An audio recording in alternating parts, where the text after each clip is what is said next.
अस्सलाम वालेकुम एवरीवन, क्या हाल है सबके। दोनों मैचेस जो हैं, कल का भी और आज का भी, बॉलर्स ने बहुत ज़बरदस्त बॉलिंग की। क्योंकि पहले जितने मैचेस हो रहे थे उनमें सब में बैटिंग चल रही थी और बैटिंग बहुत ही ज़बरदस्त चल रही थी। लेकिन आज दोनों मैचेस में, जो आज के मैच में भी और जो है कल का मैच, तो कल के मैच की तो क्या ही बात है। यश ठाकुर ने 5 विकेटें ली, पहली 5 विकेटें इस IPL की। तो आई थिंक GT ने जो है गुजरात टाइटंस ने मिस किया चांस। 163 इतना बड़ा स्कोर नहीं था लखनऊ सुपर जो ने किया। लेकिन बॉलिंग बहुत जबरदस्त की। और फिर वही बात है कि कभी कभी ऐसा होता है कि आपको लग रहा होता है कि यार हर चीज आसान चल रही है और ये बड़ी आसानी से जीतेंगे। जब 6 ओवर खत्म हुए थे, 55 स्कोर था, 55-56 स्कोर था, लग ऐसा रहा था कि आराम से चेस कर जाएगी गुजरात टाइटंस। और आज जो शुभन गिल जो है वो जीतेगा और जबरदस्त परफॉर्मेंस आएगी एक दफा, और बैटिंग जो है फिर एक दफा चलेगी। लेकिन हर कोई मैं कहता है कि जी बॉल फ्लैट पिचेस है बॉल, लेकिन बॉलर, अच्छा बॉलर जो होता है वो अच्छा बॉलर होता है, इसको फर्क नहीं पड़ता।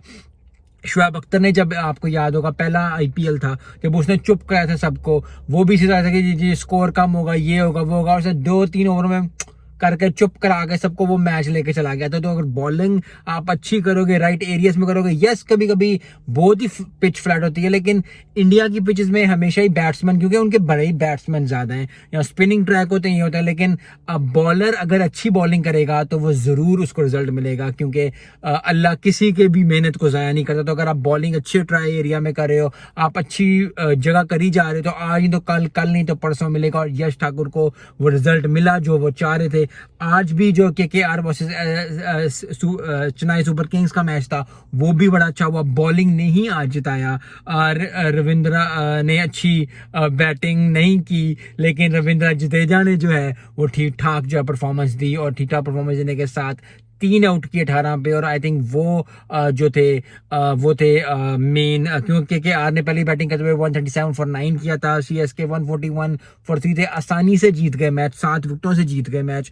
तो आज का और कल का मैच जो देख के लग रहा है कि बॉलिंग भी पिक करेगी, क्योंकि ज्यादातर जब शुरू के मैचेस हुए थे ज्यादा लोग बात ये करते कि जी फ्लैट पिचेस हैं, बैट्समैन के लिए ये पैराडाइस है और बॉलर के लिए कुछ है ही नहीं, बॉलर को ये भी ना दो वो भी ना दो। लेकिन आज 2 मैचों से लग रहा है कि बॉलर की भी जो है सोना होने वाला है, और बॉलर्स भी अच्छे बॉलिंग करेंगे तो रिजल्ट्स मिलेंगे। सो आई होप कि इतना मजा जितना अगले लास्ट 2 मैचेस में है, आज के मैच में और कल के मैच में, तो कंपटीशन बॉलिंग का भी बढ़े। क्योंकि बॉलिंग अगर अच्छी होगी तो बैट्समैन को मसला होगा, जब बैट्समैन को मसला होता है तो फिर, और yes T20 is all about 6s and 4s and boundaries and all that, लेकिन जब बॉलिंग अच्छी होती है तो बहुत जबरदस्त परफॉर्मेंस निकलती है। और फिर एक टीम को भी सहारा हो जाता है कि यार ठीक है, अगर 100, क्योंकि दोनों मैचेस में देखें 163 स्कोर किया था लखनऊ ने, KKR ने 137 स्कोर किया, इतना ज्यादा स्कोर नहीं था, आराम से चेस कर जाना था। लेकिन KKR को रोका बॉलिंग ने, और GT को, गुजरात टाइटंस को भी रोका किसने, बॉलिंग ने। तो बॉलिंग के लिए मुझे बहुत खुशी हुई है पिछले जो 2 मैचेस में, जो आज का और कल का मैच है, कि जबरदस्त बॉलिंग परफॉर्मेंस हुई है। And that is what we want to see in T20 world cup भी, कहीं भी T20 दुनिया में रहा हो, बैटिंग बॉलिंग दोनों चलनी चाहिए, फील्डिंग पे भी आपको मैचेस देने चाहिए। लेकिन आज की बॉलिंग देख के और कल की जबरदस्त ठाकुर की बॉलिंग देख के तो दिल ही खुश हो गया। मिलते हैं इस वीडियो में। अस्सलाम वालेकुम।